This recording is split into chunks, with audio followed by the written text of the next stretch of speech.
Now let's get into bust. And when we want to talk about bust, these are guys that I think you're probably going to take way too high based off the places that other people are taking them. The first one is Odell Beckham Jr. He has an ADP of 69. That's better than T. Higgins, who was wide receiver 28 last year, mind you, 908 yards, 6 touchdowns, who's being picked at least a round or two later. That is higher than people are taking Antonio Brown, who has an ADP of 85, 2 or 3 rounds later. Big sleeper alert, if you ask me. He was on pace for 1,000-yard season last year. Last but not least is Robby Anderson on here.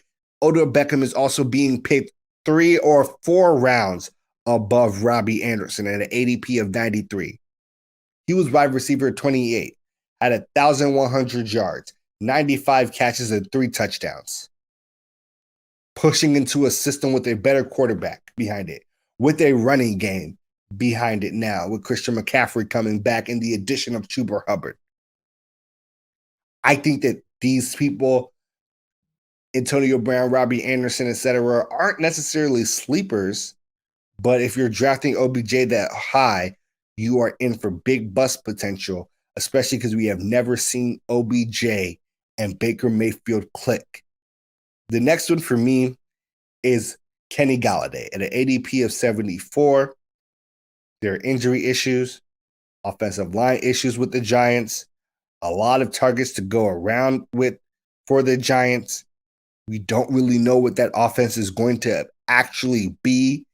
High risk candidate you're drafting in the 7th round when guys like Antonio Brown, Robby Anderson, and T. Higgins will also be on the board. And I think definitely safer picks. Now, we'll move on to running backs. And running backs, I have a thing for here. The first one I want to say is Jonathan Taylor, and I need people to understand where I'm coming from with Jonathan Taylor. It's not that I think Jonathan Taylor is bad or a bust, but the fact that he is being drafted in the 1st round, people are drafting him as high as 4, as low as 9, and that is absolutely way too high.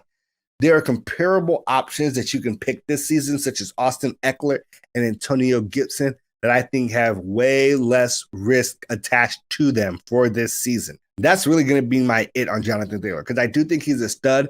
I don't think that he is going to ruin your team if you pick him, but I definitely think you are not picking for value at that area where you can pick some other people significantly lower. My next two are DeAndre Swift and Miles Sanders. Similar ADPs in the mid-30s, and I think these teams are difficult for 2 reasons. Both of those teams are quite bad. The Lions quite bad, the Eagles quite bad. They're going to be in a lot of negative game scripts where they have to give up on their run, which could end up backfiring for these running backs being able to put up points and actually be useful. The second is other people cutting into their workload that we have not really given enough credit or seen. The addition of Jamal Williams with the Lions is actually going to be big. I think he's going to steal some carries from DeAndre Swift. They're going to want to use 2 backs frequently, and that could end up actually costing a ton at that ADP that you have him at mid-30s. That's 3rd round, early 3rd round. Now, when it comes to the Philly situation, Miles Sanders is going to lose runs, not only to Boston Scott, but also to Jalen Hurts playing quarterback. I think those things are going to be quite difficult for that production that people want to see for him, especially at that ADP, being drafted that high. My last one is Darrell Henderson. Obviously, people started drafting him really high after Cam Akers got hurt. With the Sonny Michel trade, this should be obvious, and I gotten into it above. Now, there are no really big busts at tight end for me. I feel like people are drafting the likes of TJ Hawkinson and Cal Pitts a little too high for my liking, but that's mostly just because of the value that you get from middle tier tight ends just really not being worth it, in my opinion. When we talk about quarterbacks, the guys that are going to do it, do it. I see a lot of hype for Jalen Hurts. He has an ADP of 91. I think this team is going to be an absolute disaster. People are really banking on his dual threat capability, being able to give them points through the air as well as in the run game.